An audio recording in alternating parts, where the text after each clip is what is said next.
Ok, ¿pueden observar la imagen? Muchas gracias. Ok, bien, entonces hoy día vamos a iniciar. Chicos, a veces me falla mi computadora, entonces lo voy a amplificar, pero si no pasa, me avisan, por favor. Ya está. Entonces, hoy día vamos a ver las micosis, pero ya las micosis subcutáneas. Y luego, en la segunda parte, vamos a ver los hongos que producen los micetomas, ¿no? Pero vamos a ver una diferencia entre lo que son los eumicetomas, ¿no? Que son el motivo de... Ya. ¿Qué pasó? Profesora, dejo de presentar. Bien. Ya. Sí, no sé qué le pasa a mi computadora, pero bueno, en fin.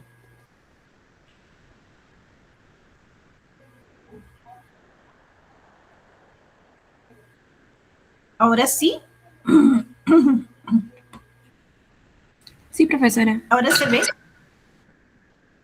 Ya. Ahí ya no. No, ahí ya no, ya. Ahí ya. No les digo. Ya. Ok.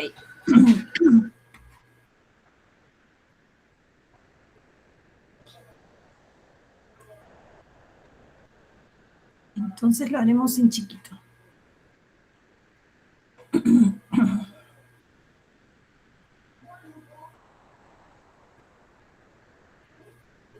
Ok, entonces vamos a ver por qué vamos a tener los eumicetomas, que son estas formaciones y deformaciones que son producidas por hongos, ¿no? Pero vamos a ver que hay otros que son producidos por bacterias.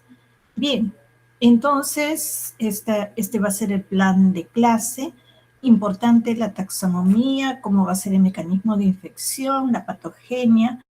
Nos interesa mucho la toma de muestra y cómo va a ser el aislamiento y la identificación. Nosotros tenemos que estas micosis subcutáneas van a estar producidas por diferentes agentes. Y, por ejemplo, tenemos aquí algunos que antes eran conocidos de alguna otra forma, como son la rinosporidiosis, ¿no? Producida por el Rhinosporidium severi, que antes era conocido como un protozoo, es decir, un parásito, pero en la actualidad ya está clasificado dentro de los hongos. El motivo de interés de esta primera clase es ver la esporotricosis. Nosotros nos vamos a dedicar en esta primera clase a ver el Sporotrichemki. Pero también vamos a ver algunos otros microorganismos, otros hongos que van a producir cromoblastomicosis, ¿no? Y esta cromoblastomicosis ya va a estar destinada a ver qué otra característica puede producir, cómo la vamos a identificar.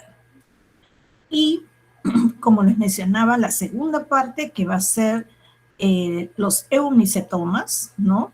Y que vamos a ver que tienen una característica especial porque van a producir un pigmento y a los cuales por eso se les va a denominar hongos negros. Y vamos a ver que también van a producir un grano que vamos a ver cómo se produce, cómo lo elabora este hongo y por qué y para qué. Entonces, va a dar un grano de color negro también. Vamos a ver los hongos hialinos dentro de este grupo de micosis subcutánea y por si en algún momento mencionan la lobomicosis, ¿no? Esta lobomicosis no se da en Sudamérica, pero es producida por un hongo llamado la Acacia loboi. Loboi por justamente su investigador, ¿no? Loboi, que lo descubrió y tiene la característica de ser una levadura. Bien, entonces vamos a ir directo a Sporotrichenki, ¿verdad? Y esta es la taxonomía que tiene Sporotrichenki, ¿no? Pero vamos a ver que desde hace más o menos 10 años, solo se conocía a Sporotrichenki como el único hongo que era capaz de producir la esporotricosis. Pero ahora hemos visto que hay un complejo de especies, ¿no? Y vamos a definir cómo son este complejo de especies. Ahí acá la clasificación y vamos a ir al género Sporotrix y la especie Schenki. Entonces, como habíamos mencionado, hace muchos años nosotros mencionábamos que el Sporotrix Schenki era el único agente causal de la esporotricosis en humanos a nivel mundial, ¿no? Esta es una enfermedad que vamos a ver, como hemos mencionado, subcutánea, ya es profunda, ya no es como los otros hongos que hemos estado viendo, que son los dermatofitos, en piel, en uña, en pelo, en fin, ¿no? Sino que en este caso ya va a ser una micosis profunda o subcutánea y que va a ser adquirida a través de un pinchazo, digamos, una inoculación, algo traumático que podemos, que nosotros accidentalmente podemos, nos puede suceder si vamos de paseo con una madera, con un trozo de un árbol, más o menos así, ¿no? Y luego vamos a tener la enfermedad. Entonces, hay 5 especies dentro de este complejo Sporotrichenki. Vamos a tener el Sporotrix brasiliensis, que porque su mismo nombre lo indica, es de Sudamérica, ¿no? Y es una infección micótica epidémica y también endémica. Este grupo vamos a ver que corresponde a una rama, al cual nosotros vamos a decir que es un clado. Vamos a tener un clado clínico, el que está asociado a infecciones en el ser humano, y hay un clado ambiental, ¿no? Que va a estar asociado, pues, justamente al ambiente, ¿no? A la madera, al musgo, que va a estar allí el hongo. Vamos a tener el Sporotrix Schenki, que es el agente causal de la esporotricosis. También el Sporotrix globosa, pero este Sporotrix globosa no hay reportes, mejor dicho, en América. Solamente los reportes están en Asia y en África. Después vamos a tener la Sporotrix mexicana, que si bien hay cuadros infecciosos por este hongo, pero no causa una enfermedad significativa, ¿no? Y la Sporotrix albicans, también, al igual que la mexicana. Entonces, vamos a tener estos 2 complejos, como les mencioné, el clado clínico y el clado ambiental, ¿no? Y justamente esta clasificación se ha realizado a través de los estudios moleculares, ¿no? Y entonces allí nosotros hemos podido, o se ha podido en realidad observar que existen 70 especies, ¿no? Y dentro de estas 70 especies hay 50, ¿no? Que tienen un comportamiento ecológico y patogénico. Entonces, dentro de este comportamiento ecológico, patogénico, está el clado clínico. Y entonces aquí vamos a tener lo que hemos mencionado, el Sporotrix brasiliensis, el Schenki y globosa, ¿no? Entonces vamos a tener aquí las especies y generalmente el hábitat va a ser humano, pero la transmisión puede ser también a través de animales, ¿no? De sangre caliente. Luego vamos a tener el otro grupo, también el clado clínico, pálida, globosa, altamente infectante, brasiliensis, Schenki y Lurieri. En el caso del clado ambiental, vamos a tener todas estas especies que vemos allí, y allí podemos tener a la mexicana, la Esporotrix mexicana, el complejo pálida y chilensis también, como ustedes pueden observar aquí, ¿no? Aquí, ¿cuál es el hábitat? El suelo, y la transmisión va a ser a través de la materia orgánica en descomposición. La virulencia no es tan alta a comparación del clado clínico, justamente por eso la clasifican aquí en el clado clínico, ¿no? Y nosotros vamos a ver más adelante cómo va a ser la invasión de los tejidos y la diseminación. Y siempre va a haber una diferencia, ¿no? Una transición morfológica, y aquí va a producir escasas levaduras a 37 grados centígrados. Entonces se considera este clado ambiental como una especie un poco deficiente. ¿Por qué? Porque generalmente van a estar en el medio ambiente. Bien. Así como las bacterias, también lo que corresponde a los hongos, también va a tener una característica en los cuales intervienen los factores de virulencia. Algo que de repente ustedes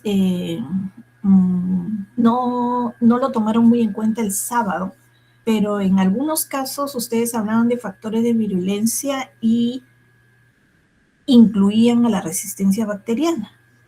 La resistencia bacteriana es diferente, porque como ustedes pueden saber, aquí los factores de virulencia están ligados a partes de lo que corresponde a la bacteria, o en este caso al hongo.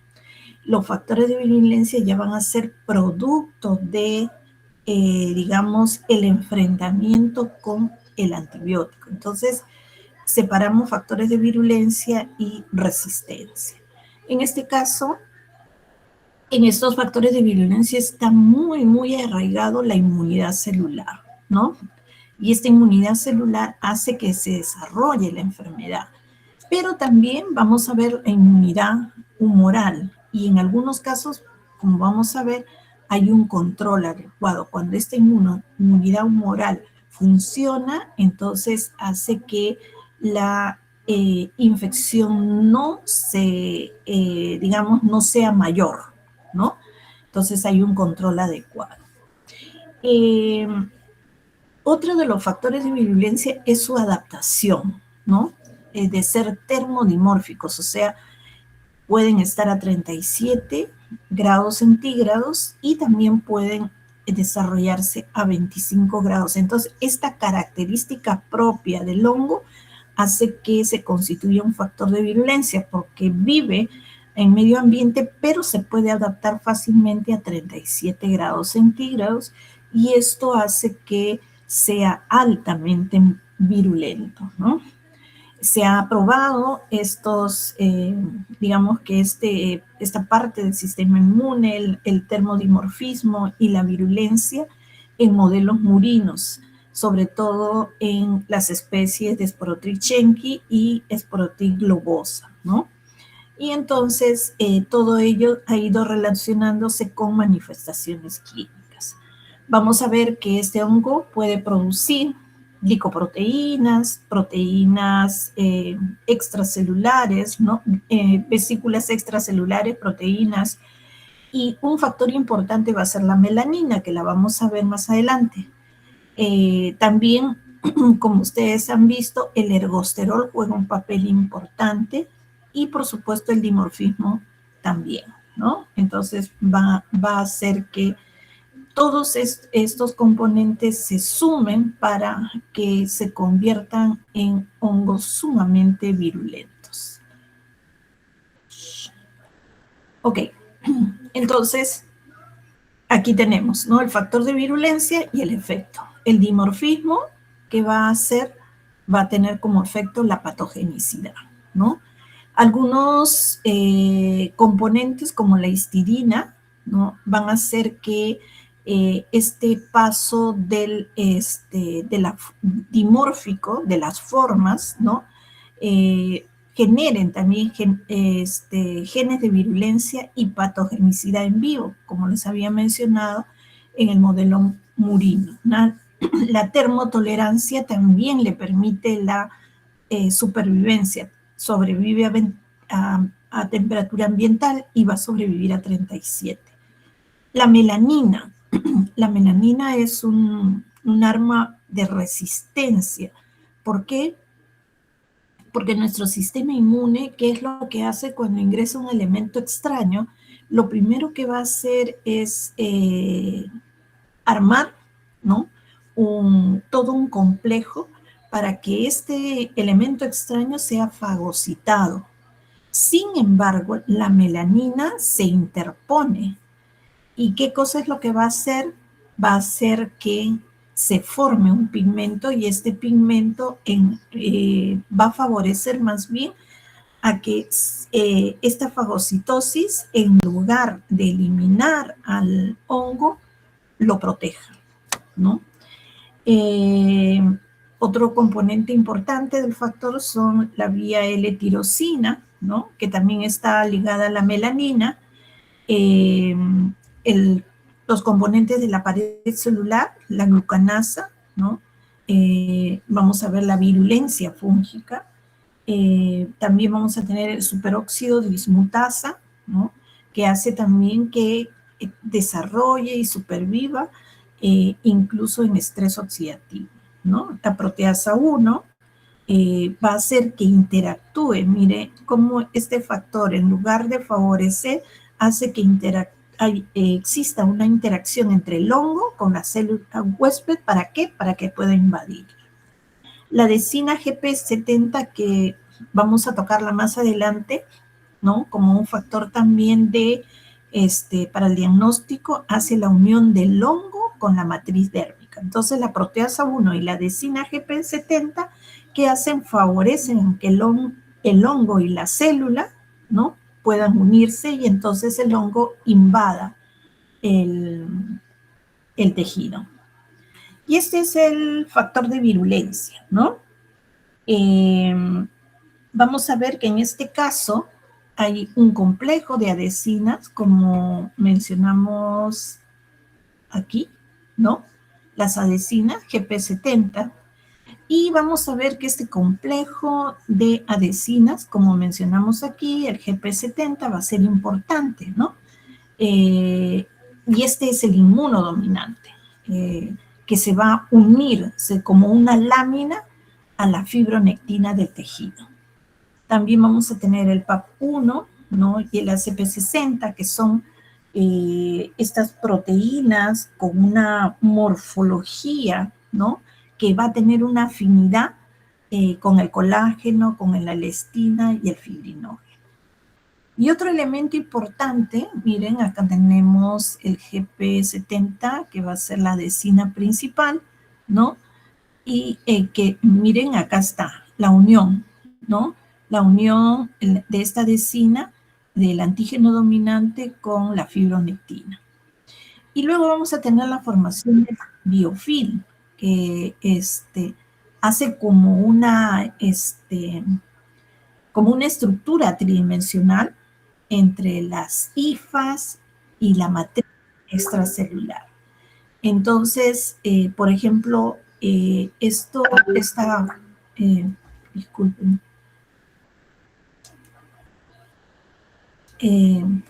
a ver, un ratito. Disculpen un momentito. Ya. Entonces, por ejemplo,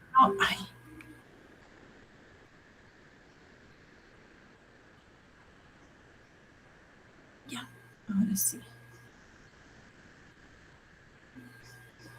Entonces, por ejemplo, el crecimiento de la queratina de la uña del gato, ¿no? Porque estos biofilm también es, mejor dicho, estos sporotrix de otras especies también van a estar en la uña del gato. Entonces, ¿qué va a pasar cuando el gato nos araña? Entonces, pero son los silvestres, ¿no? Entonces, el gato va a tener este crecimiento en su uña y eso hace que se inocule y entonces forme estas cifras tridimensionales, ¿no? Entonces, ¿qué va a suceder con esta organización tridimensional? Entonces va a facilitar a la evasión inmunológica y transmisión zoonótica. ¿Por qué? Facilita la persistencia, la evasión inmunológica, porque lo que detecta, ¿no? Lo que detecta el sistema inmune es muy pequeñito, mientras que esta organización tridimensional es mucho más grande. Entonces, nosotros vamos a ver cómo puede estos componentes hacerse mucho más grandes para poder, digamos que, quedarse en la célula, ¿no? Y no poder evadirlas. Entonces, nuevamente tenemos la supervivencia y la evasión, ¿no es cierto? Eh, la termotolerancia, el mecanismo de adaptación en las fases, los efectos que va a producir, ¿no es cierto? Los efectores, perdón, que van a regular todo este sistema para que no sea eliminado el hongo. Las enzimas hidrolíticas que van a destruir las barreras tisulares y esto va a facilitar la invasión, ¿no? Entonces destruye la célula y sigue ingresando el hongo. Los efectores, producción extracelular, como ya habíamos mencionado, las proteasas, las lipasas, que todo eso hace que exista un daño en la célula, ¿no? Y también va a haber una variación del pH. Y acá tenemos el escudo de la melanina, ¿no? Entonces, este escudo de la melanina, ¿qué va a hacer? Va a hacer que se integre este componente a la pared celular. Entonces, vamos a ver que todo ello enmascara a estos puntos, ¿no? Fúngicos y confieren la resistencia antifúngica. Entonces, el escudo de la melanina va a ser importante también para los antimicóticos. Y esta es la batalla inmunológica, ¿no? Entonces, acá tenemos el estímulo fúngico, ¿no? Estos PAN, que son los patógenos asociados a moléculas presentes en el hongo. Entonces, aquí esto viene con el hongo. Entonces, ¿qué va a pasar? Normalmente el sistema inmune va a comenzar a elaborar una serie, el sistema inmune desencadena este complejo y va a tratar de reconocer los receptores de reconocimiento de patrones, ¿no? Ustedes lo van a ver con mayor detenimiento en el curso de inmunología. Pero todo esto se da, ¿no? Todo esto se va a dar y vamos a tener las células que van a participar en los macrófagos, las células dendríticas, los neutrófilos, los TLR, que son los linfocitos de respuesta 2, 3. Entonces, toda esta acción, ¿no?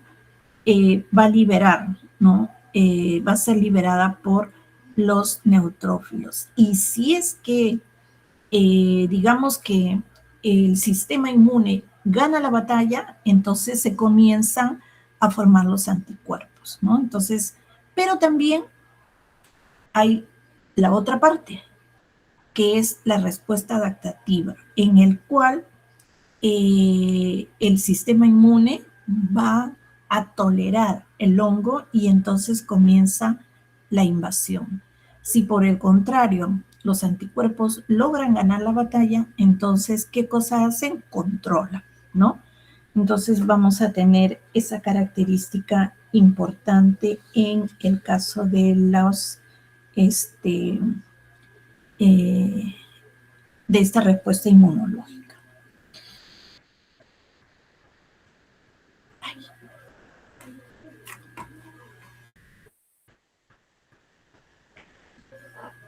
Nosotros habíamos mencionado que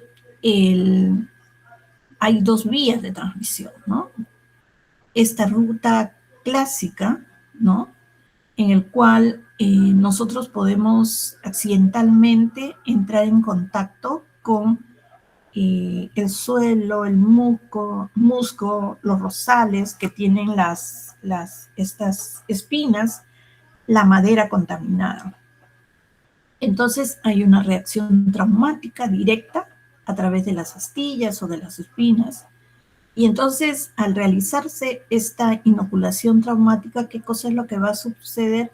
Ingresa, ¿no? Ingresa el hongo y entonces es allí donde se va a dar todo este sistema, ¿no? De defensa y ataque inmunológico, de tal modo que hay una fagocitosis frustrada, ¿no? ¿Por qué? Porque no, digamos que no puede responder adecuadamente. Entonces, al no responder adecuadamente, estos hongos comienzan a invadir. Entonces vamos a tener ya la localización de los hongos, como son el Sporoctrichенki y el Sporoctip globosa. Entonces, generalmente, ¿quiénes son el grupo humano que está en contacto con este suelo, musgo, rosales, madera? Van a ser de tipo ocupacional, ¿no? Los jardineros, los agricultores, aquellos que son los taladores también. Entonces, todos ellos pertenecen a este grupo ocupacional y pueden ser susceptibles de tener este tipo de infección. Por eso se denomina enfermedad ocupacional. Pero tenemos la otra ruta, que es la ruta zoonótica, ¿no? Que es la epidémica. Y aquí, como nosotros mencionamos, hay un origen que, por ejemplo, puede ser el felino, un felino doméstico infectado, ¿no? Pero doméstico, vamos a decir, no lo que nosotros tenemos en la zona urbana, ¿no? Sino en la zona, digamos, por ejemplo, en la selva, si hay estos felinos, pero estos felinos no están totalmente en casa, ¿no? Y en la selva, ¿qué sucede? Estos felinos salen, están en contacto con el ambiente, y entonces allí felino, el gato, ¿no? Se puede infectar de tal modo que en sus uñas va a tener una alta carga fúngica que va a producir las lesiones. Ustedes saben que los gatos arañan, ¿no? Entonces, él puede estar arañando una madera que está contaminada y entonces hay una transmisión zoonótica, ¿no? Entonces, ¿qué va a pasar? Cuando llegan a la casa y el arañazo, que por jugar, ¿no? A veces el animalito, o por mordedura, ¿no? O también si el gato tiene alguna herida, muchas veces nosotros no lo vemos, ¿qué cosa va a pasar? Ahí el contacto directo con el exudado. Entonces aquí vamos a tener el Sporoctrichum brasiliensis, que es altamente virulento. Entonces aquí hay una hiperendemia, ¿no? Generalmente en niños, en mujeres, niños porque son los que van a estar más en contacto con estos gatos, las mujeres y por supuesto si nosotros llevamos al veterinario, ¿no? ¿Cómo es la distribución? En América hay algunos focos infecciosos, ¿no? Una alta prevalencia, vamos a tener, por ejemplo, en México, también tenemos en Brasil, en Perú también podemos tener, pero es en el caso del Sporoctrichенki, ¿verdad? Estados Unidos, y hay algunas zonas zoonóticas también que pueden existir también como parte de este grupo tradicional, ¿no? Que va a ser con Leporotrix chenqui o bien Sporotrix también brasiliensis. Entonces, en Asia tenemos una alta carga, sobre todo en China, ¿no? Japón e India. Este sí por, digamos que contacto con los animales y generalmente es ocupacional. En África hay brotes de mucho tiempo atrás, porque sobre todo en mineros están en contacto con estas zonas, ¿no? Y ambientales. Entonces, hay desde formas cutáneas fijas hasta las linfocutáneas, que ya son mucho más profundas, ¿no? Y bueno, y también pueden presentarse manifestaciones diseminadas y extracutáneas, sobre todo en quienes, en pacientes inmunocomprometidos. En nuestro país, miren, en nuestro país vamos a tener en Amazonas más o menos un 15%, en Cajamarca un 32%, en Ancash un 2%, en Junín 4%, en el Cusco un 9%, en Apurímac, ¿no? También, y en Ayacucho. En Lima, 4%, pero en Lima no propiamente Lima, sino Lima región, ¿no? Como ustedes pueden ver, no Lima metropolitana, sino Lima región. Y en algunos casos pueden presentarse estos cuadros clínicos, pero son importados. Importados me refiero a que pueden venir de la selva, pueden venir de Amazonas, pueden venir de Cajamarca, y vienen con un pinchazo, pero acá o en Lima, ¿no? Lima provincia, comienza a desarrollarse el cuadro clínico y la atención se da acá. ¿Por qué? Porque se desarrolla el cuadro clínico porque la lesión se puede haber realizado en Amazonas, se puede realizar en Cajamarca, pero recuerden que es crónico. Entonces no es que va a ser de un día para otro, sino va a ser de meses. Entonces, después de un mes, después de 2 meses, viene a Lima y acá ya por el tiempo comienza a hacerse la lesión, ¿no? Entonces, eso también es importante cuando nosotros tengamos que tomar la muestra. Entonces, factores predisponentes epidemiológicos, los trabajadores agrícolas, campesinos, los niños en edad escolar. ¿Por qué? Porque estos niños generalmente van a estas zonas agrícolas acompañando a los padres, ¿no? Los cultivadores y vendedores de flores, también los cazadores, porque no sabemos que si alguno de estos animales felinos puede estar infectado, los mineros, como les decía, pescadores también, las amas de casa y los albañiles que trabajan con ladrillos o que trabajan con maderas, ¿no? Bien, entonces ahora viene la parte la cual nosotros, o sea, ya hemos hecho todo el marco, ¿no? Cómo se puede dar, cómo invade el hongo, pero ahora vamos a ver cómo hacemos el diagnóstico, ¿no? Entonces vamos a tener un protocolo que podemos ir haciéndolo poco a poco. Uno de ellos va a ser la microscopía, que es básico, ¿no?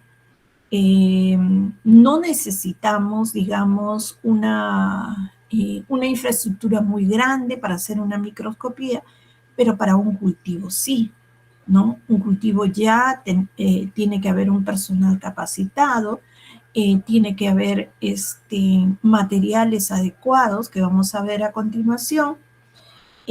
Vamos a ver cómo se da la morfología del hongo. Entonces ya estamos hablando de los cultivos, ¿no? Los microcultivos que me parece que ustedes han hecho.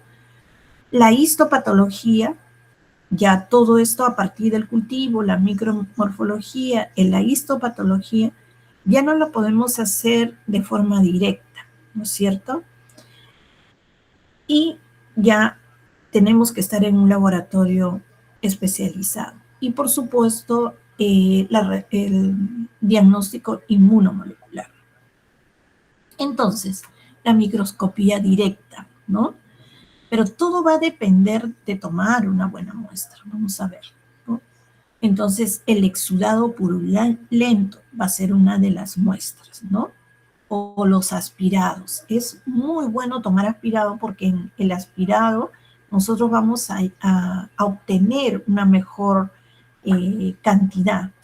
Y si se puede tomar parte del tejido en buena hora, aunque muchas veces el clínico es el que trata de tomar parte del tejido, y al tomar parte del tejido, una parte va a venir para el estudio microscópico, el cultivo, y también lo va a enviar a histopatología. Bien, entonces, en nuestro caso, en el curso, nosotros vamos a ver la microscopía directa, ¿no? Entonces, esta microscopía directa, ya sea del aspirado, ya sea del exudado, o una parte del tejido, nosotros vamos a tener que hacer preparaciones. Una de las preparaciones que ya ustedes han hecho es la preparación con el hidróxido de potasio, ¿no? Y esta preparación con el hidróxido de potasio, ustedes también ya se ha mencionado que estas concentraciones del hidróxido de potasio van a ser diferentes, ¿no?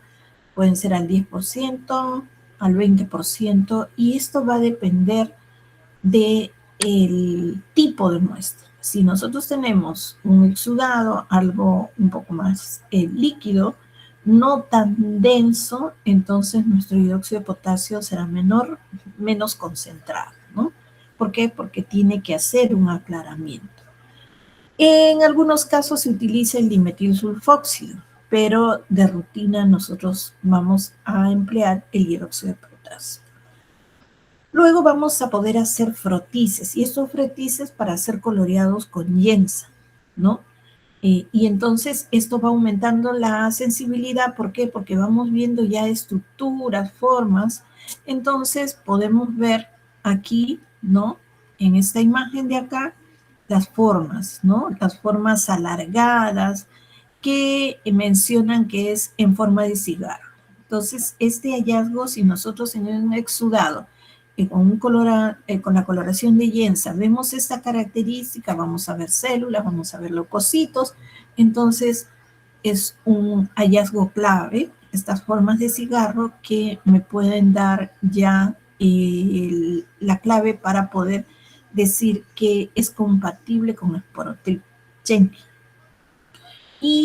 o con esporotricosis, en paciente con esporotricosis, de tal modo que esto puede ser una ayuda para el clínico y comenzar a ver el tratamiento, ¿no? Si nosotros encontramos estas formas de cigarro, entonces en realidad es una gran ventaja, pero tiene muy baja sensibilidad, ¿no? Entonces, en una muestra de un paciente, solo hay un rango de encontrar entre el 18 y 35%, ¿no? Pero, mire, en humanos, pero en felinos llega hasta el 85%. ¿Por qué? Porque son levaduras, no es Sporotripchenki, ¿no es cierto? Entonces, si tenemos un gatito que tiene una lesión y nosotros vemos abundantes levaduras en esta lesión, es muy probable que sea la otra especie de Sporotrix, ¿no?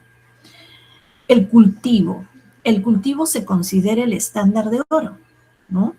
Entonces, y pueden ser a partir de los aspirados, a partir de la secreción, incluso del esputo. Recuerden que hay una forma invasiva, las biopsias y el líquido cefalorraquídeo. ¿Cuáles son los medios de alimento? Ya hemos visto los medios de cultivo que ustedes han presentado, ¿no? Y uno de ellos es el agar saburó glucosado, pero con cloranfenicol. ¿Por qué con cloranfenicol? Porque nosotros debemos de evitar en lo posible la contaminación con bacterias, ¿no? Entonces, y el cloranfenicol es muy bueno para evitar esa contaminación. Si hay muestras, ahora, una cosa, no es que va a matar a la bacteria, lo que va a hacer es, va a inhibir el desarrollo y entonces nos va a permitir observar el desarrollo más limpio de la colonia de Sporotrix, ¿no? También tenemos el agar micocel, que también se le va a agregar cicloheximida, ¿no? En este caso para evitar los hongos ambientales. ¿Por qué? Decimos que esto es a partir de un trauma y entonces puede estar Sporotrix, pero también puede estar un hongo ambiental. Entonces estos hongos saprófitos van a ser inhibidos también por el cicloheximida. Y la infusión de cerebro-corazón, el agar, ¿no? Agar BHI. Entonces, estos son los medios de aislamiento que yo utilizaría en un cultivo. Entonces, ya he hecho la primera parte, que va a ser la microscopía, y paso al cultivo, ¿no? Entonces, el tiempo de crecimiento sí lleva mucho más tiempo, ¿no? Y la incubación a temperatura ambiente entre 25 a 30 grados centígrados.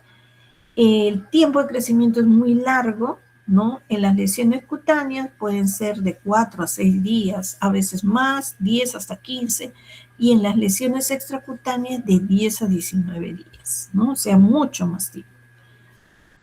Aquí, por ejemplo, vemos una característica, esta es la clásica característica de Sporotrix, ¿no? Las colonias membranosas, ¿verdad? En algunos casos se ve blanquecino, pero generalmente se ve crema y rodeado de este halo negro. Recuerden, la melanina, ¿no? Entonces, y en el reverso vamos a ver la confirmación con el BHI, con el agar BHI. Aquí vamos a ver la forma filamentosa, ¿no?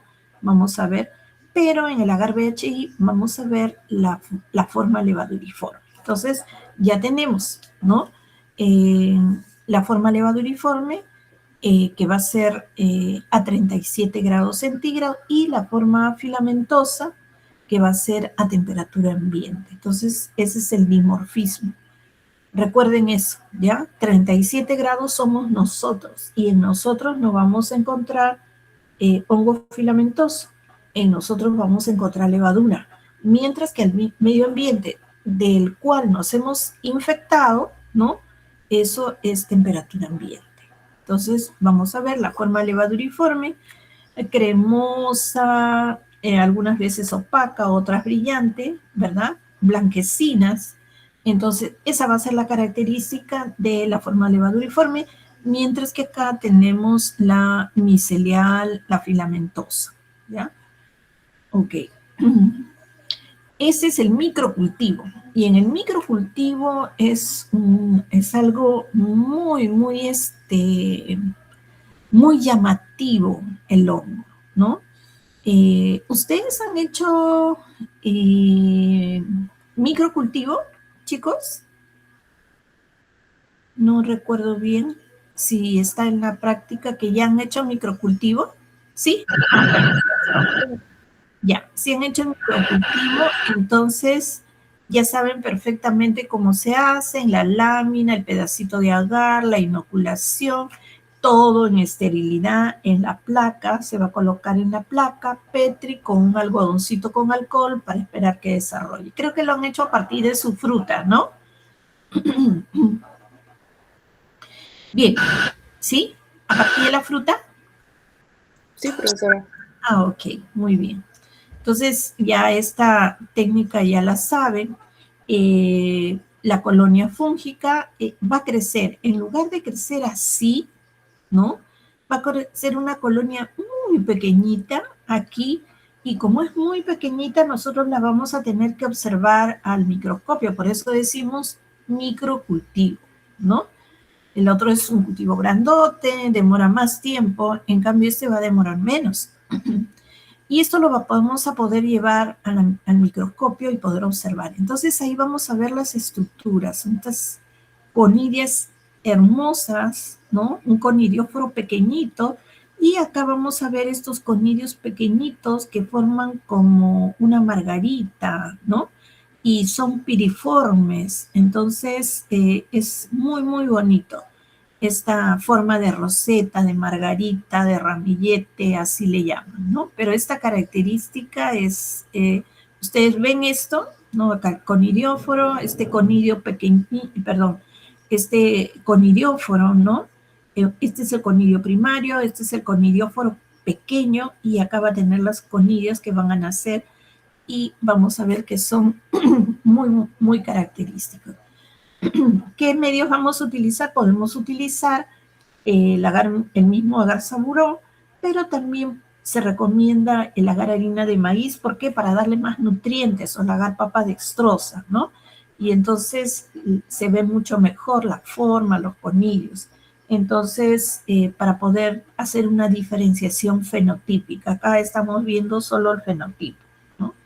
Y obviamente, una vez que crece en este agar, ya sea el saburó, el agar papa destroza o la harina de maíz, vamos a ver unos puntitos oscuros. Nosotros vamos a levantar la laminilla y vamos a colocar en otra lámina portaobjeto una gotita de azul de lactofenol, ponemos la laminilla y allí vamos a ver este crecimiento, ¿no?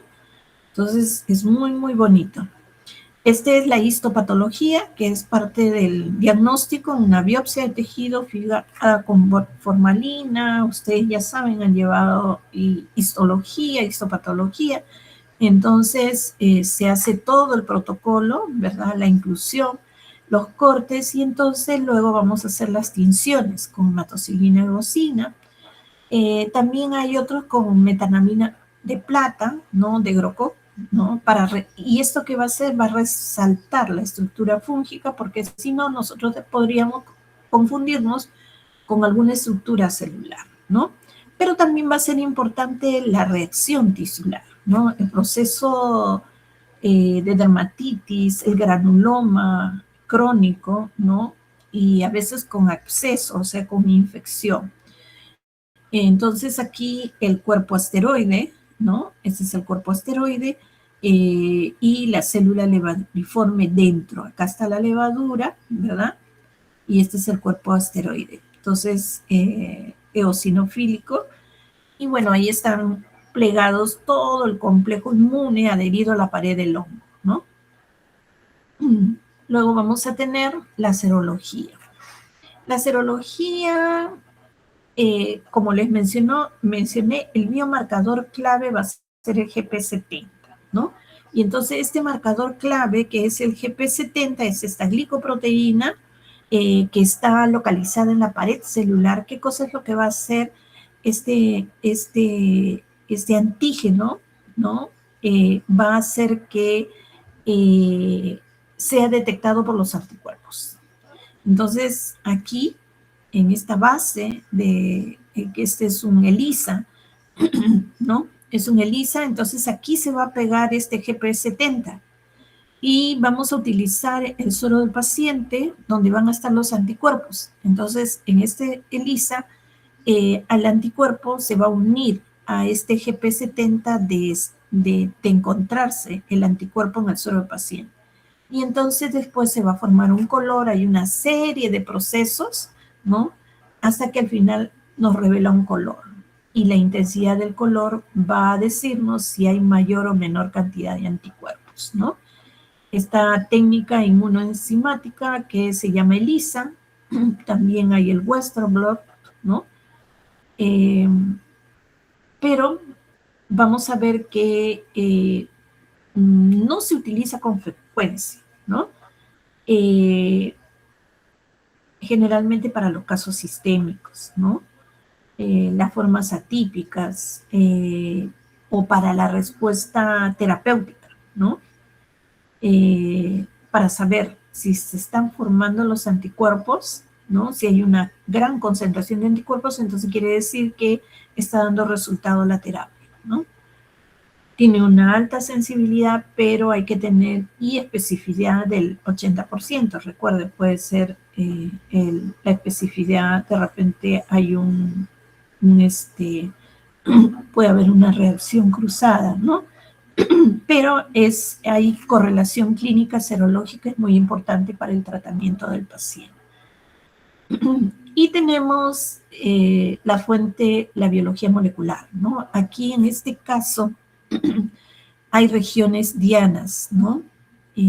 Por ejemplo, aquí vamos a ver este operón ribosomal, ITS1, ITS2, que son genes codificantes de proteínas. Entonces, aquí, a ver, acá, aquí, ¿no?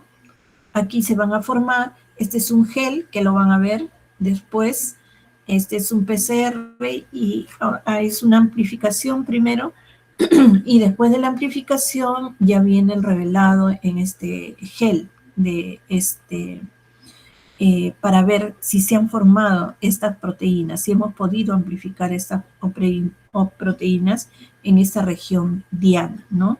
Entonces aquí también nos va a permitir, a partir del genotipado, ¿no? También la elección de antifúngicos. Entonces, estos van a ser importantes, ¿no? Es la clave en este caso. Ahora, hay otro método en el cual muchas veces hasta se trabaja con la muestra directamente, ¿no? Entonces, allí, en este caso, ya no necesitamos hacer todo eso. ¿Por qué? Porque en una lámina ponemos una gota de la secreción. ¿Y qué es lo que hace el equipo a través de proteínas, del análisis de proteínas, va a hacer que pueda identificar, con un análisis de proteínas, va a identificar a Sporotic chain, ¿no? Entonces, este es otro sistema, obviamente, que también no hay en nuestro país, ¿no? No hay. Entonces, partimos desde el aislamiento, el examen directo, el aislamiento en el cultivo. En este caso, sí hay una muestra, ¿no? La cual queremos tipificar o genotipificar, no, identificar a través de biología molecular. Hacemos la extracción del ADN, ¿no? En este caso vamos a utilizar los micelios.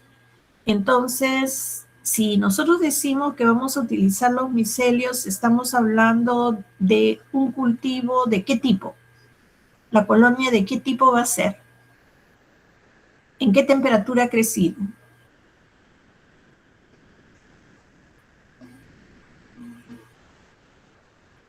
Chicos,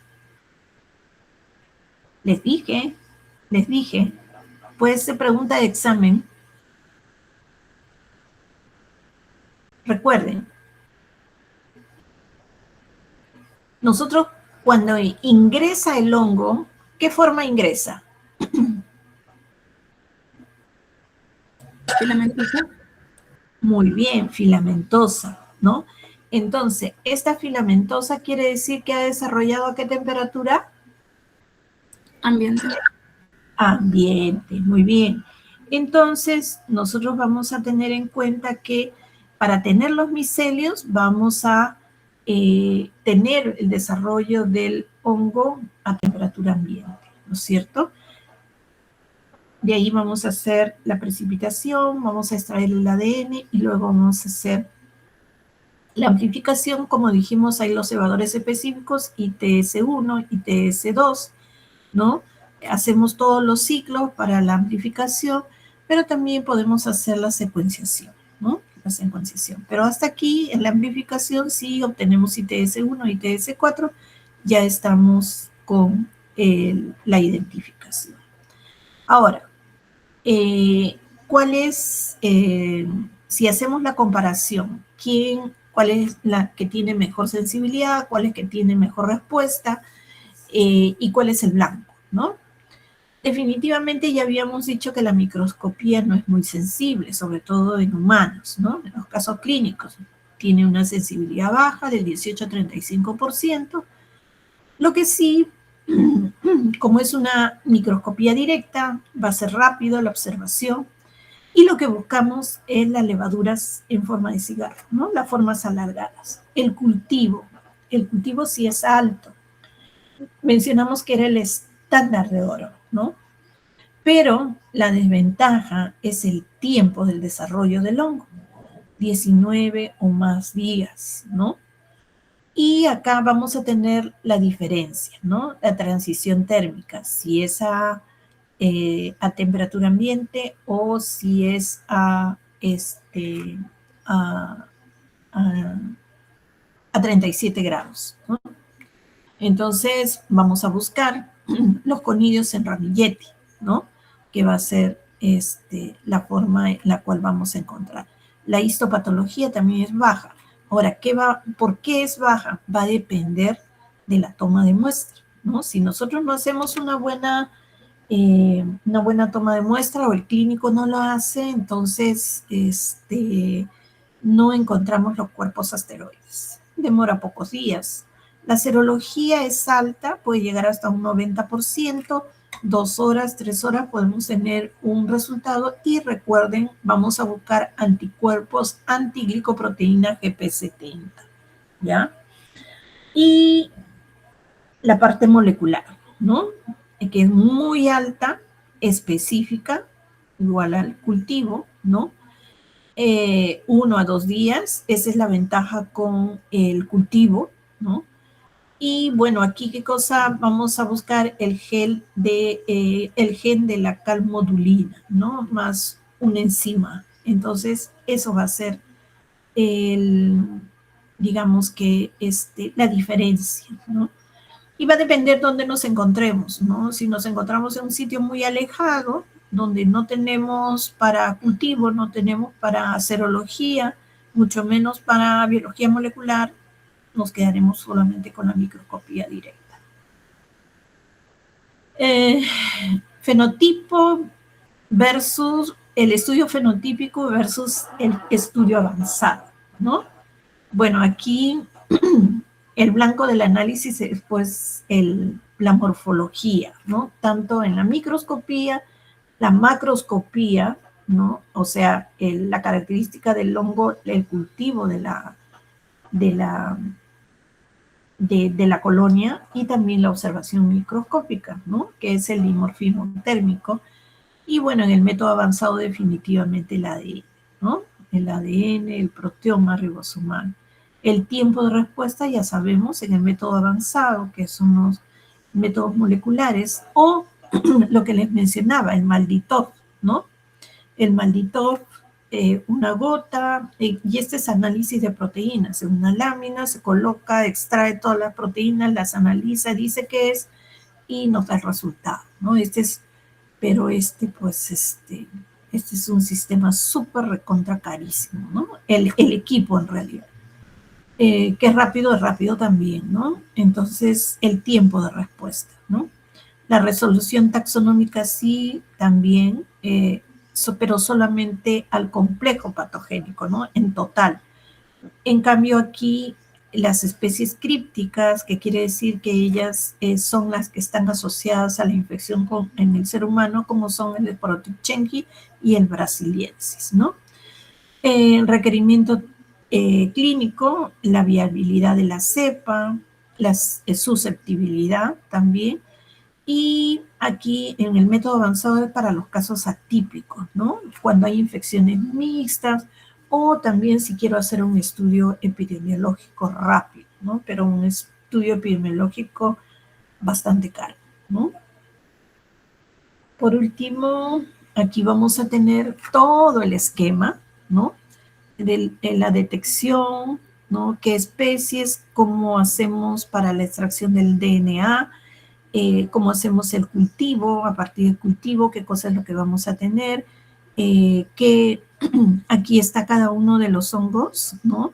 De las especies, perdón, que vamos a poder identificar, ¿no?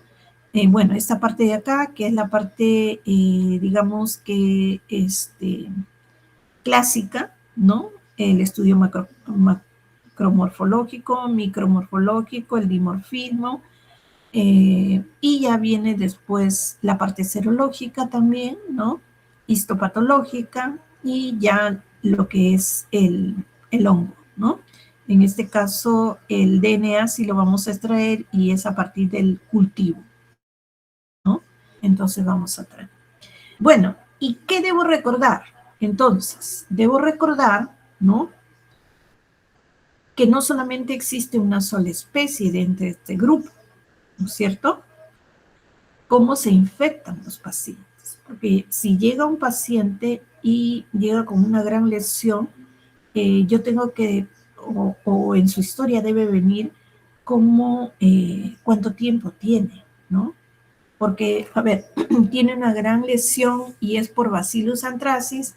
¿Qué cosa es lo primero que voy a ver? La necrosis. Entonces ahí ya descartado. ¿Cuánto tiempo tiene? Tiene poco tiempo. En cambio, pues si tiene, viene de la selva o de alguno de estos lugares del Perú que hemos mencionado, entonces, y tiene mucho tiempo, entonces ya no es una bacteria, podría ser un hongo, ¿no? Sabemos cuál es el protocolo a seguir. Bueno, si tenemos a nuestro alcance, lo primero que vamos a encontrar es la microscopía, ya el cultivo y bueno, ya más avanzado la serología. El gold estándar hemos mencionado que es el cultivo. Sin embargo, tenemos a disposición pues la biología molecular, ¿no?, que es mucho más rápido, pero hasta ahora está considerado el gold estándar, ¿no? Tengo que llegar a diferenciar con fidelidad, ¿qué método voy a emplear? Definitivamente voy a emplear el método de por biología molecular, ¿no? Entonces, hasta aquí hemos llegado con Sporotrichia. A ver, chicos, ¿habrá alguna pregunta, alguna duda al respecto para pasar con eh, para ver los eumicetomas, ¿no?, que ya deben estar cansados, chicos? Ok, a ver por acá. No. Un ratito. Cuando hagamos la teoría, cuando hagamos la práctica, vamos a ver los detalles, ¿no? Vamos a ver este otro. Ay, ay, ay, ay, ay. No sé por qué se pone así mi computadora. No me quiere hacer caso. Ya está, ahora sí.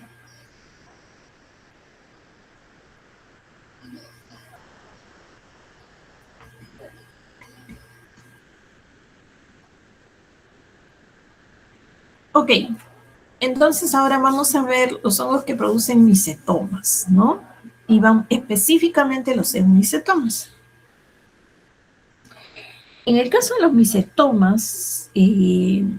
micetomas son bastante impresionantes, ¿no?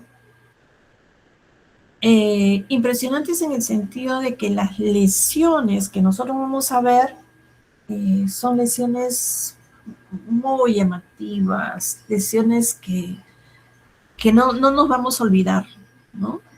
Cuando lo veamos una sola vez no nos vamos a olvidar. Este es lo que vamos a hacer hoy día. Y bueno, vamos a ver los micetomas, ¿no? Los micetomas, los hongos que producen los eumicóticos, ¿no? Vamos a tener Madurella mycetomis, Madurella gricia, célula lechera ovoide, Exophiala también, ¿no? Acremomonium y fusario, ¿no? Y acá, bueno, la lobomicosis que hemos mencionado, que es una blastomicosis, y su investigación fue Jorge Lobo, ¿no? Entonces, eumicetomas, y los vamos a dividir en aquellos que producen granos negros y vamos a ver aquellos en que producen granos blancos, ¿no? Y vamos a ver cómo se producen estos hongos, estos granos. Estos granos negros pueden ser la Madurella mycetomis, Gricia, Exophiala, y los granos blancos, la Pseudolecheria, el Acremonium, Acrenomium, el Cephalosporium y el Fusario, que vamos a ver en adelante. A ver, vamos a ver una diferencia con lo que hemos visto anteriormente, ¿no? Los hongos de la cromoblastomicosis y los hongos que producen los micetomas eumicóticos. Por ejemplo, en el tejido, ¿no? Hemos visto las células muriformes, ¿no? Los cuerpos redondeados, los gránulos. En el eumicetoma vamos a ver gránulos, ¿no? Es algo compacto, ¿no? Y cómo se va a formar, ¿no? Vamos a ver más adelante cómo se forman. En realidad, estos hongos son como la colonia. Y entonces esta colonia, los filamentos se van a unir, se van a enredar y al enredarse van a formar un gránulo compacto. Esto va a ser el gránulo del eumicótico. La coloración pueden ser negros o blancos, en la cromoblastomicosis también, ¿no? De matiáceos, por el color, ¿no? Mucha melanina en la piel. Grano negro, aquí como habíamos mencionado, en el eumicetoma, grano negro o grano blanco. Y en la cromoblastomicosis hay dos hongos importantes que son el Fonsecae pedrosi y la Cladofiolora carrioni. Mientras que el micetoma eumicótico es Madurella micetomis, micetomatis, grano negro, Exedosporium apiospermum, que es el grano blanco, ¿no? Y las lesiones aquí son más o menos como una verruga, ¿no? Y tienen el aspecto de una coliflor. Mientras que aquí en el eumicetoma, como les decía, hay una deformidad, es como un tumor, y este tumor lleno de fístulas, conductos, es, como les digo, es muy impresionante, ¿no? Invasión ósea, en el caso de los cromoblastomicosis, casi no se dan, ¿no? Generalmente superficial o subcutánea, pero no hay invasión. En cambio, en los eumicetomas sí. En el eumicetoma sí es muy agresiva, destruye el tejido y si es en el pie, hay un pie muy grande, lleno de fístulas. Es muy impresionante, como les menciono. ¿Qué es un micetoma? Bueno, en realidad es el producto, ¿no? Es el producto de una infección crónica. Y esto va afectando paulatinamente al tejido subcutáneo y se extiende, va ingresando poco a poco, hasta que puede llegar hasta el hueso. Puede ser causado por bacterias, que en este caso se van a llamar actinomicetomas, y cuando son por hongos, eumicetomas, que es lo que nos toca ver hoy día. Esta infección es una enfermedad desatendida, ¿no? Tropical desatendida. Así la ha denominado la OMS, porque generalmente se da en países en vías de desarrollo y es desatendida porque, como les mencionaba, es muy impresionante y entonces se les estigmatiza a los pacientes. Cuando llegan a los pacientes, ver esta lección, no los quieren atender. Y muchas veces llega a ser incapacitante porque la única forma de detener esta infección es con amputación. Entonces, podría llegar a ser incapacitante. Entonces, es una infección profunda clasificada como enfermedad tropical desatendida. Y recuerden, eumicetoma causado por hongos filamentosos, ¿no? Y como les mencionaba, la terapia puede ser antifúngica, pero es muy larga. Y muchas veces los clínicos optan por la cirugía, ¿no? Y el actinomicetoma, que es causado por los actinomyces, que es bacteriano, ¿no? Entonces, no confundir actinomicetoma con eumicetoma. Entonces, eumicetoma, hongo verdadero, Madurella micetomis, ¿no? Aquí, eumicetoma, Madurella micetoma, ¿no? Diferenciación, granos. Pueden ser negros, pueden ser blancos, pueden ser pálidos. y hay una progresión lenta, ¿no? Y que muchas veces el fármaco no ingresa. A diferencia del actinomicetoma, que son bacterias filamentosas aerobias, los granos son blancos, amarillos o rojos y la infección secundaria y diseminación temprana, pero no es muy frecuente. La taxonomía, ¿no? Bueno, como ya hemos, género Madurella y las especies Madurella mycetomatis y Madurella gricia. La transmisión, igual, ¿no? Hay un reservorio ambiental y de tal modo que al haber el reservorio ambiental, la espina, ¿no? Que está contaminada con el hongo endémico que está en el suelo, ¿qué va a pasar? Estas personas generalmente usan estas sandalias, ¿no? Entonces se incrustan en el pie o en las piernas, ¿no? Estas astillas y causan pues la lesión. Y comienza la infiltración, ¿no? La infiltración subcutánea invade, la respuesta inmune y los macrófagos no responden y todo se vuelve mucho más progresivo, ¿no? Bueno, se menciona que el calzado es la forma protectora más importante, pero bueno, muchas veces el calzado cerrado les incomoda hacer sus actividades, por eso usan este tipo de sandalias, ¿no? Entonces tenemos, esta es una forma para que ustedes puedan ver la lesión, cómo son las lesiones, bastante impresionantes, ¿no? Inoculación traumática en la piel, la localización en tejido y la sobrevivencia, la inflamación aguda que se presenta en un primer momento como parte de la respuesta inmune, ¿no? Los neutrófilos, la activación de los macrófagos que no pueden con el hongo, ¿no? Los hongos no destruidos proliferan y entonces van a formar colonias. Las lesiones son las que vemos aquí, ¿no? Y acá está, ¿no? Esta evasión inmunológica y la formación del granuloma. En realidad, esta evasión inmunológica está dada, pues, digamos que tras el ingreso, ¿no? Se altera la respuesta y hay un desencadenamiento para que el hongo pueda vivir y se forme el grano. Entonces, vamos a tener que la primera respuesta va a ser la fagocitosis, pero esta fagocitosis va a ser frustrada. Las células inmunológicas miden micras y como vamos a ver, el grano que se va formando lo forma,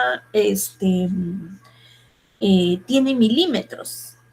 Y entonces esta célula no puede, como es tan pequeña, no puede capturar este grano que es tan fuerte. Entonces, ¿qué va a pasar? Se va a adherir al grano, ¿no? Elaborando sustancias. ¿Qué es lo que va a pasar para ella? Estas células pretenden destruirla, pero al no poder destruir, se adhieren. Entonces, aquí tenemos, ¿no? La supresión inmunológica, hay una disminución de interleuquinas, esto va a frenar la respuesta inflamatoria al huésped y comienza el escudo de la melanina y el caroteno. Esta melanina que tiene el tejido se adhiere a este gránulo y entonces impide que pueda ser fagocitado, ¿no? Eliminado. Entonces, ¿cómo se realiza? Entonces acá tenemos la evasión y la supervivencia, ¿no? Hay un crecimiento, ya comienza una vez que todo esto está controlado, el sistema inmune no lo puede controlar, entonces lo comienza a tolerar. Y al tolerar esta evasión, comienza la supervivencia y comienza el granuloma, ¿no? El crecimiento del granuloma. Pero cómo es que se va a formar, ¿no? Este grano. Las hifas, como les menciono, se unen como una malla, ¿no? Y comienzan a formar, nosotros hemos visto las colonias grandes en el agar saburó, pero sin embargo, al unirse van a formar microconillas, pequeñitas, redondas, en algunos casos de 0,5 milímetros, o sea, menos de 1 milímetro, hasta de 5 milímetros, o sea, grande.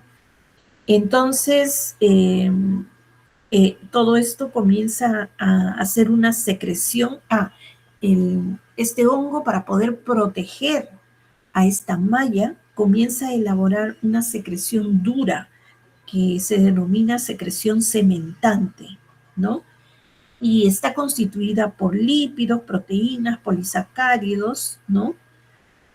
Y además de la melanina. Entonces, todo ello compactado va a corresponder al grano. Entonces, el hongo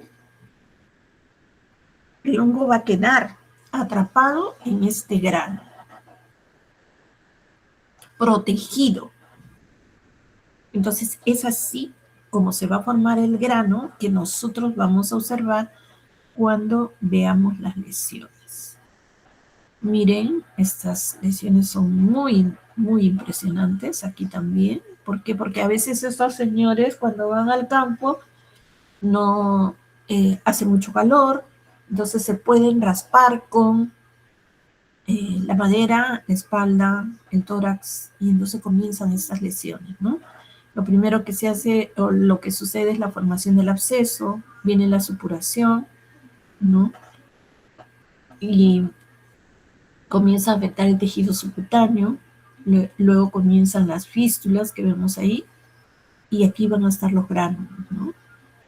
Recuerden que el eumicetoma puede llegar hasta hueso, ¿no? Entonces se extienden con profundidad, ¿no? Hay pérdida son limitantes, y entonces ahí comienzan pues a formarse estos gránulos que pueden ser gránulos negros o gránulos blancos, ¿no? Miren, esta es otra imagen, ¿no? La tríada clínica del micetoma, la masa subcutánea, ¿no? Y no les duele, a no ser que sea es que tenga una infección asociada a bacterias, ¿no?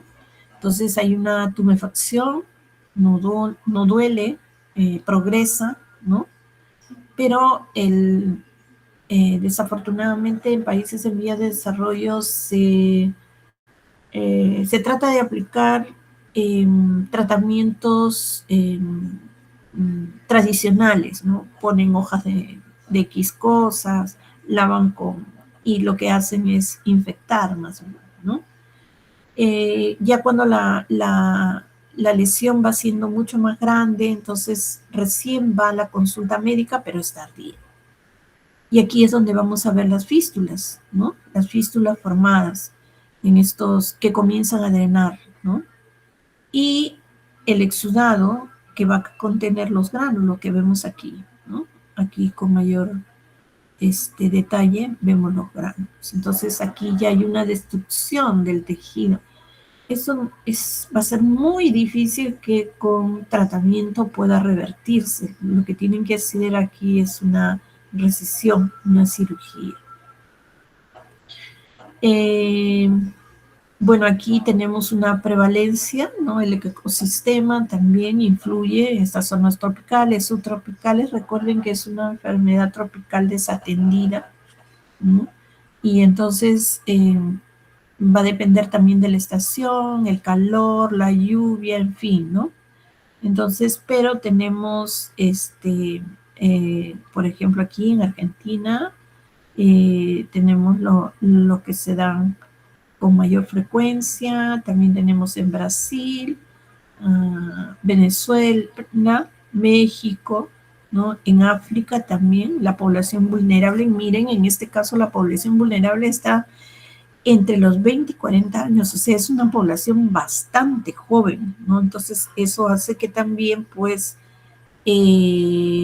exista una limitación y el acceso socioeconómico se vea disminuido, ¿no? Entonces, miren, acá también tenemos este factor. Y entramos a la parte diagnóstica, ¿no? Y se dice que es el embudo diagnóstico porque en realidad, pues, lo más importante, ¿no? Va a ser la toma de muestra. Y después vamos bajando, vamos bajando. ¿Qué es lo que hace el clínico? El clínico en realidad lo que va a hacer es, ¿cómo se llama? Hacer el factor epidemiológico, ver las características, obviamente que si va a haber estas características, es un paciente que trabaja en el campo, que se ha incrustado con una astilla, entonces ya él clínicamente ya está haciendo el diagnóstico, ¿verdad? Pero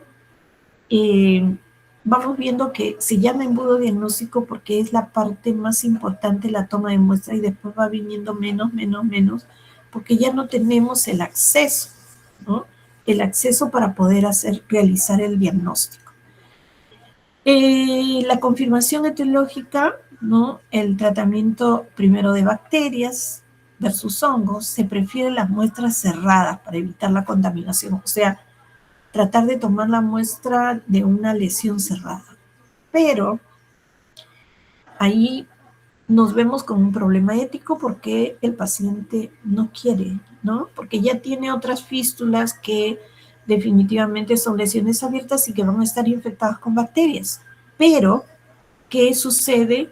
Tiene las otras lesiones que están cerradas, que para nosotros es muy importante porque no está contaminada, pero el paciente no quiere, ¿no? Obviamente hacerse otra herida, ¿no? Porque lo ve cerrado, piensa que no tiene herida ahí. Entonces, uno tiene que persuadirlo, ¿no? Para tratar de convencerlo y decirle que, pues, de pronto, si tomamos de las lesiones abiertas, no tener un buen resultado, va a demorar más. Y también, bueno, la aceptación, ¿no? La aceptación. Entonces también vamos a tener, pues, aquí este embudo, que es la toma de muestra óptima, ¿no? La biopsia por punción con estos punch, que son como unos tubitos de plástico, pero la parte donde toma la muestra es un tubito de metal con, con filo. Entonces nosotros, quien toma la muestra va a introducir este metal con filo cortante para sacar un tubito y hasta cierta profundidad para sacar un poco de la muestra, ¿no? Entonces, puede haberse un aspirado con aguja fina, ¿no? Pero es bastante, dicen, guiada por ultrasonido, un poco más difícil todavía, ¿no? Pero lo que se puede hacer es la biopsia y tal vez el aspirado, ¿no? Luego vamos a tener el examen directo e histopatología, entonces ya vamos disminuyendo. Tal vez si solo decimos examen directo y toma de muestra podrían ir arriba, pero si decimos histopatología ya estamos limitando porque en muchos sitios no va a haber estos laboratorios de histopatología. Lo que tendremos que hacer es enviarlo a otro sitio, ¿no? Entonces, en el examen directo podemos ver ya la presencia de los macrófagos, el granuloma, pero más que todo en el examen directo vamos a ver los leucocitos, ya histopatología va a ver el granuloma, ¿no? Las tinciones también, ¿no? ¿Para qué? Para ver la pared del lomo, ¿no? En el tejido. Y el aislamiento molecular. También en algunos casos cuando ya el paciente, y el cultivo, por supuesto, pero cuando el paciente ya es derivado, ¿no? Porque recuerden que esto puede llegar hasta el hueso, entonces ya también se aplican las imagenologías, ¿no? Entonces, ya para ver la extensión del daño. Entonces, vamos a empezar con la toma de muestra, el granuloma, ¿no? Entonces, si esta es la piel, este va a ser el tubito de metal y acá no es precisamente una punta, sino es redondito. Y es como un cuchillito, pero redondo, para sacar así redondito un pedacito del tejido. Entonces nosotros ingresamos, bueno, el clínico ingresa, ¿no? Epidermis, dermis y tejido subcutáneo. Entonces da la vuelta porque es como un, a ver, como un sorbete, ¿no? Es la parte de metal, como un sorbete, y la parte que va a ir al tejido subcutáneo, obviamente el extremo, tiene filo.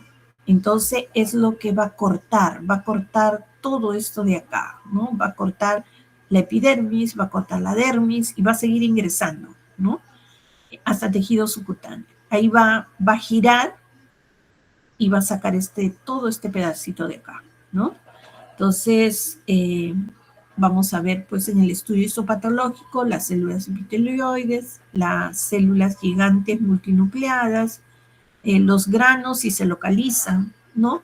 Aunque los granos podemos obtenerlos de acá, de estas fístulas, ¿no? De estas fístulas, de allí vamos a obtener mejor los granos que con este tipo de tomar la muestra, ¿no? Bien, entonces, aquí podemos tomar los gránulos en una placa Petri estéril y entonces vamos a tratar de ir clasificando macroscópicamente, ¿no? Entonces, Madurella mycetomatis es el principal agente causal y el grano expulsado es lo primero que nos va a orientar de ser Madurella mycetomatis.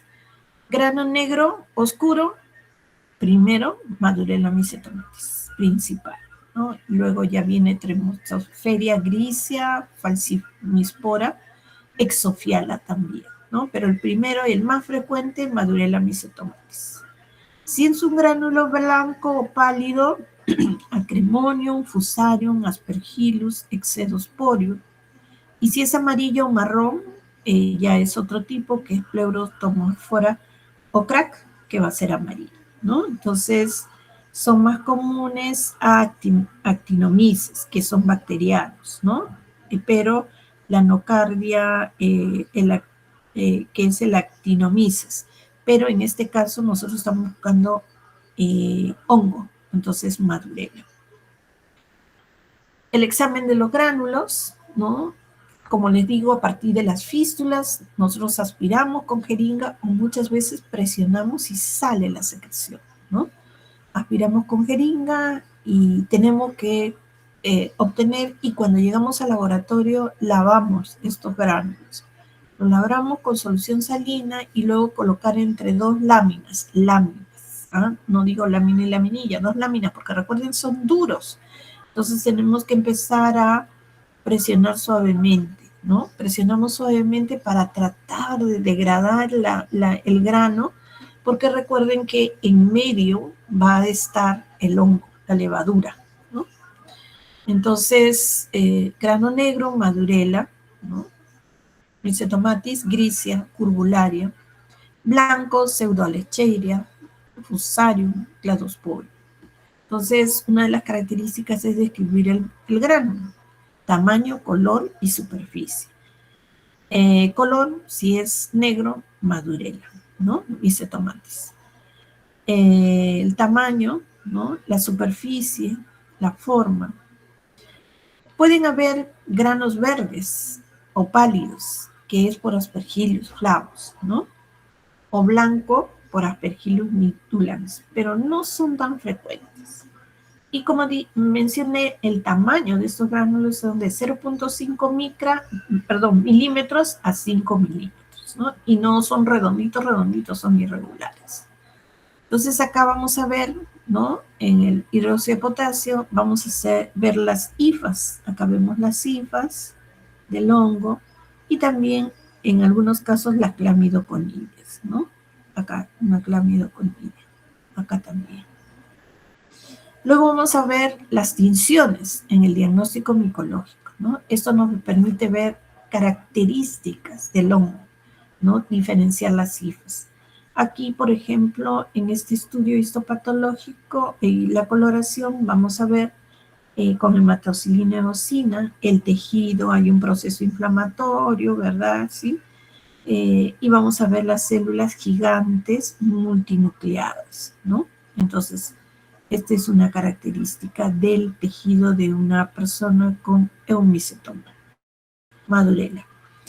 A esta coloración de paz, ¿no? Que es con ácido periódico de Schiff, va a colorear generalmente la pared, ¿no? La pared y fúngica, y entonces vamos a ver este complejo de carbohidratos que se revela, ¿no? Más intensamente teñido.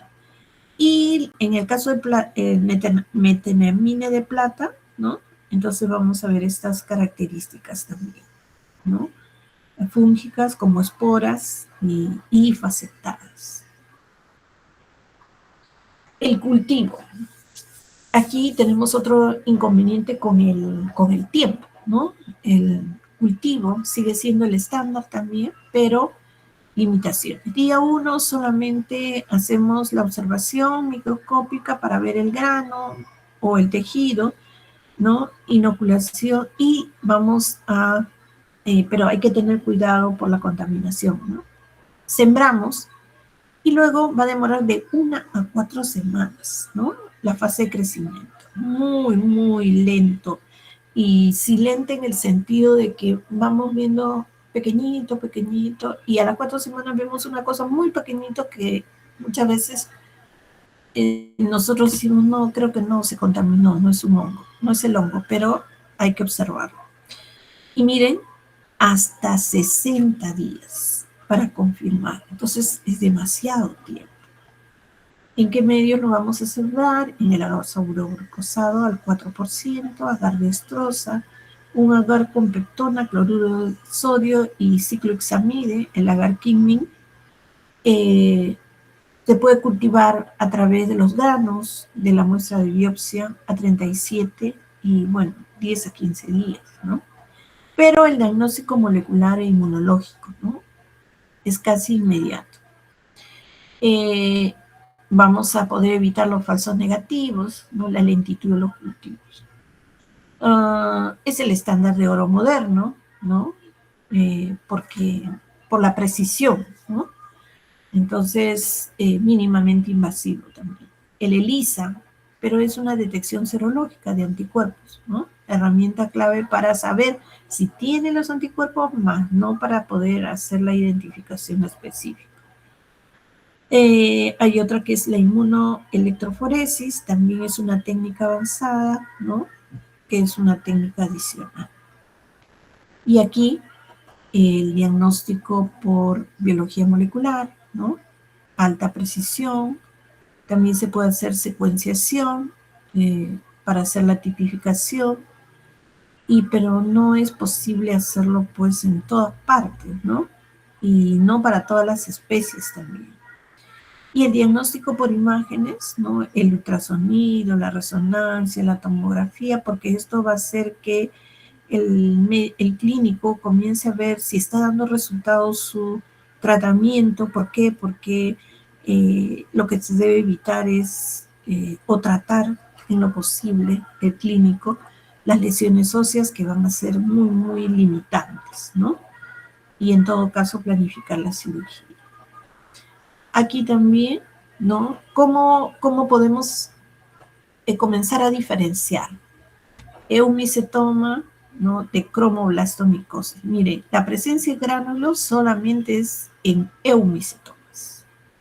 Las fístulas supurantes, esas que hemos visto como huequitos, solo en eumicetoma. Rara vez micetomas ya no sería micetomas, ¿no? Sino actinomicetoma.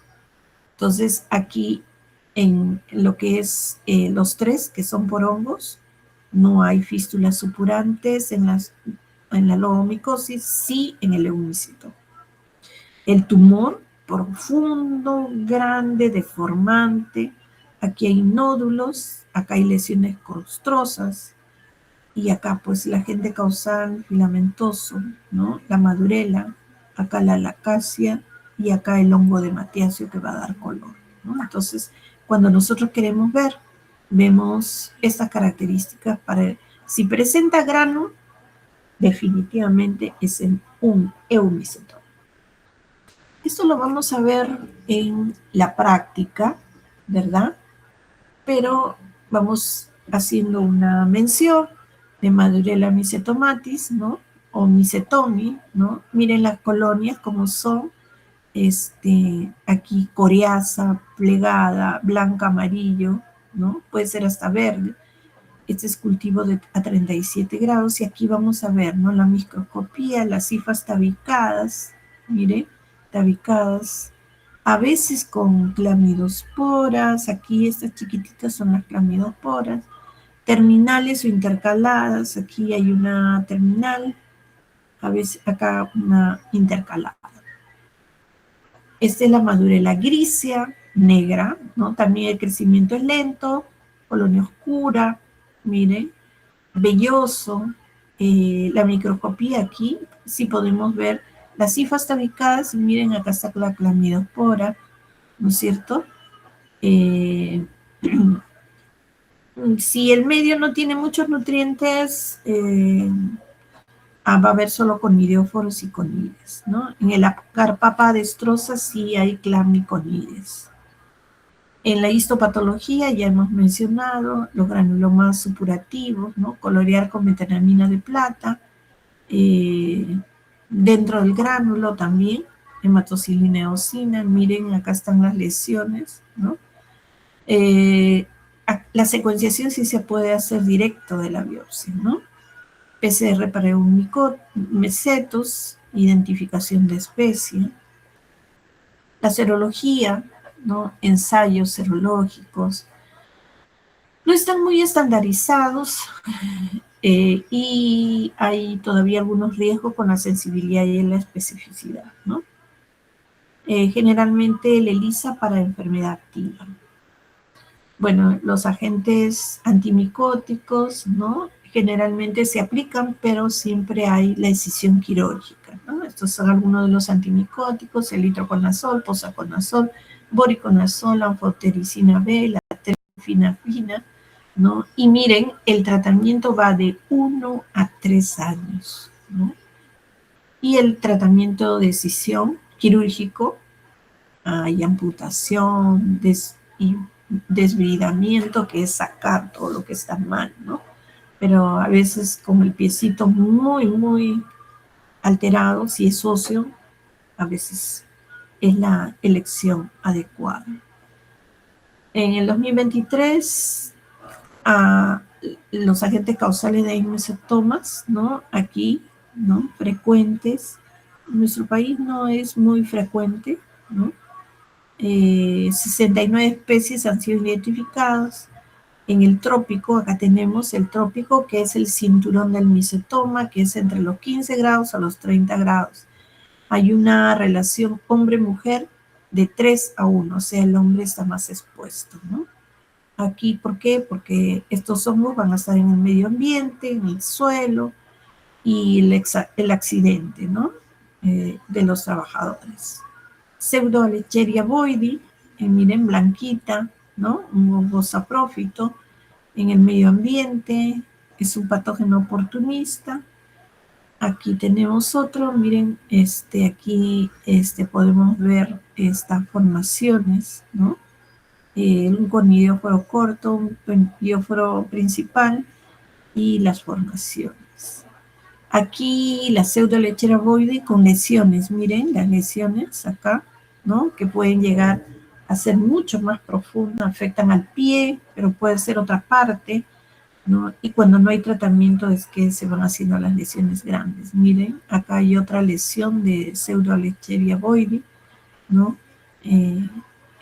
Muy importante ver en los pacientes cuando son individuos inmunocompetentes, puede dar mejor resultado el tratamiento a diferencia de los inmunodeprimidos, ¿no?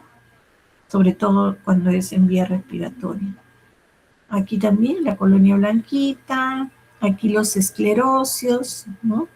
Estas formaciones, la colonia vellosa. tenemos pues la ruta al 2030, ¿no? Bueno, aquí se habla de los pilares estratégicos, el uso de ropa y calzado protector, la detección temprana, que es un poco difícil porque como es algo crónico, empieza la lesión, no se le da la importancia y pasan 2 meses, pasan 3 meses y recién comienza a ver la lesión. Cuando ya hay la lesión, ya debe haber un daño un poco más profundo, ¿no? Y al 2030, el 50% de los países deben incluir el micetoma en sus programas nacionales, ¿no? De control y sistemas de vigilancia. Bien, y al final, la prevención empieza en el suelo, o sea, colocar zapatos, la cura en el laboratorio, porque nosotros somos quienes vamos a identificar, ¿no? Tempranamente el patógeno, a través del microscopio o a través de otros métodos. Bien, entonces, aquí hemos terminado. ¿Preguntas, dudas? Ustedes me dicen si es que no se han ido y yo solo estoy hablando sola.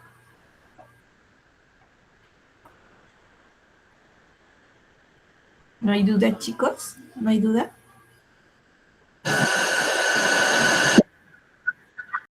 Perdón, Roberto.